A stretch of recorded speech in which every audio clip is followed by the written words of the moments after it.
ఆ పెద్ద ఆయనే. ఎవరైనా చూస్తే 10 పైసలు కూడా ఇచ్చేలా లేడు. ఇక్కడి నుంచి స్టేషన్ దాకా ఆటో వేసుకుని వెళ్ళి అక్కడ డబ్బులు లేవని మోసం చేస్తే ఏం చేస్తావు? రేయ్, ఆ పెద్ద ఆయన కళ్ళు కనిపించడా? మోసం చేయలే. మోసం చేయడానికి కళ్ళు చెవులు అవసరం లేదే బావా, నాకు బాగా తెలిసిన వ్యక్తిరా. ఆలంబకం ఉదయం ప్రెస్ ఉంది కదా, అవును, అందులో పని చేసేవారు. అంతెందుకు, మన మల్లికాకు కూడా బాగా తెలిసిన వ్యక్తి. మల్లికక్కకి ఊర్లో ఉన్న పిల్ల జల్ల అందరూ తెలుసు అనుకుంటా.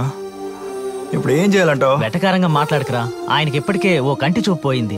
2 వారాల క్రితం ఇంకో కంటికి ఆపరేషన్ చేశారు. ఇప్పుడు ఆ కంటి చూపు పోయింది. 2 కళ్ళు కనిపించడం లేదురా. పాపం రా. కంటి చూపు కోల్పోయారని ప్రెస్ లో నుంచి తీసేశారు. పని పోయింది కాబట్టి సొంత ఊరికే వెళ్ళిపోతున్నారా.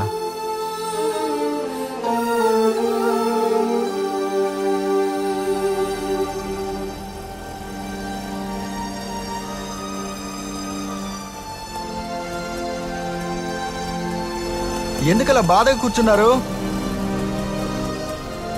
ఈ సవారికి మీరేం డబ్బులు ఇవ్వక్కర్లేదు. ఫ్రీ ఫ్రీ సవారీ. మీ పేరేంటి? తుమారా నామ్ క్యా? తుమారా నామ్ నేమ్ క్యా? గులాం రాణా మొహమ్మద్. గులాం రాణా మొహమ్మద్. ఇటువంటి పేరుని ఎప్పుడు వినలేదా? గులాం రాణా మొహమ్మద్. अच्छा नाम बड़ा नाम.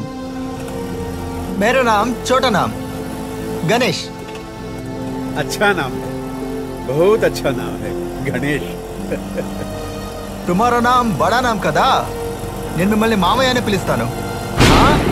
మామయ్య. చందనం పూసినప్పుడే అనుకున్నాను వర్షమా బండి కడగకుండానే ఉండాల్సిందే.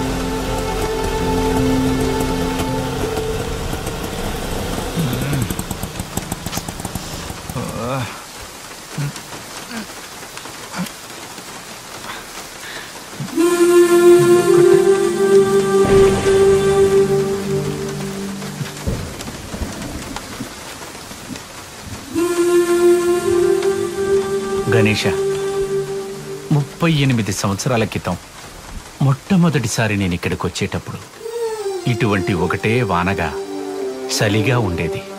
ఆ చలిలోనే నా జీవితం మొదలైంది. ఇప్పుడు తిరిగి వెళ్ళేటప్పుడు అదే వర్షం, అదే చలి.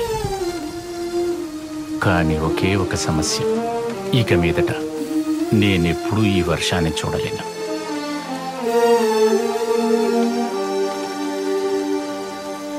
यही फर्क है. मैं अभी बारिश को मैं देख नहीं सकूंगा, लेकिन इसकी सर्दी मेरे अंदर बाकी है.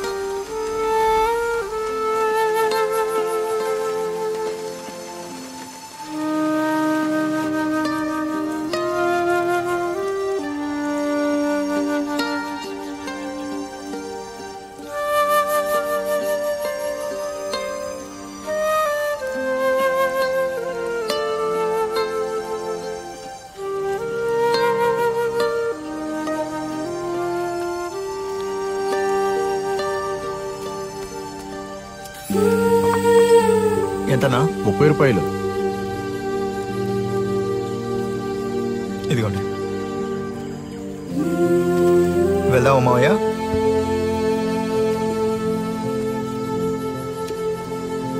మావయ్య ఒక్క నిమిషం. రే, చాలా ఆకలిస్తుంది. రైల్వే స్టేషన్ పక్కన సలీం బాయ్ కొట్టుంది, అక్కడికి వెళ్ళి 2 దోశలు తెస్తావా?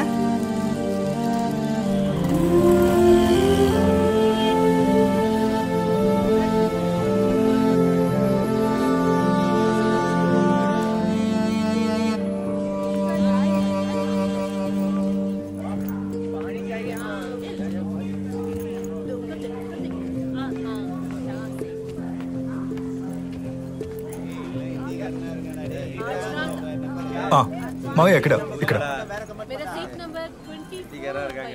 కూర్చోండి.